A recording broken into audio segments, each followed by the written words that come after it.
30% و20% وخصم 7000 جنيه واشتري 3 والرابعه هديه.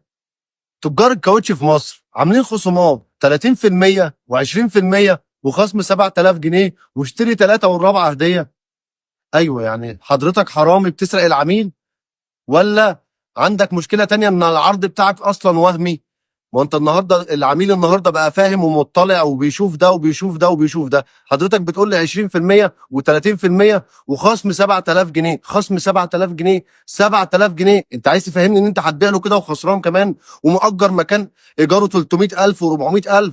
منين ده كله؟ وهتعملوا 30% منين؟ والفلوس دي كانت بتدفع، يعني الناس اللي اشترت قبل كده انت سرقتهم، واللي بعد العرض ما هيمشي؟ انا مش فاهم برضه. الناس دي خلاص، العصر اللي فات ده اتلغى، في عصر جديد النهارده كله شفافيه زي ما بدأناه مع العملاء بتوعنا.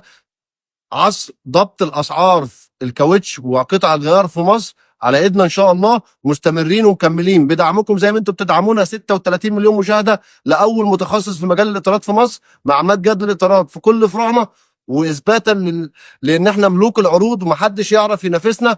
احنا ملوك العروض الحقيقيه، انتم ملوك العروض الوهميه. عشان كده هنبيع لك الفرده ال 13 ال 70 175 التايلاندي ب 1700 جنيه، لا، وب 1600 جنيه بس في كل فروعنا.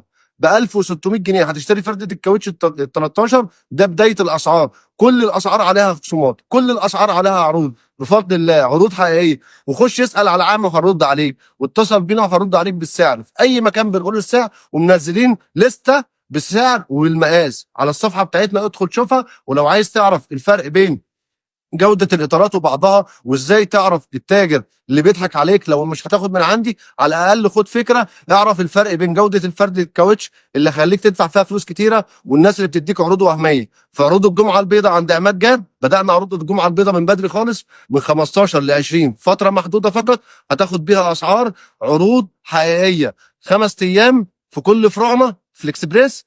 اتصل بينا على الأرقام الموضحة، هنوصلك في أي مكان. مع عماد جد للإطارات مفيش مستحيل. السلام عليكم.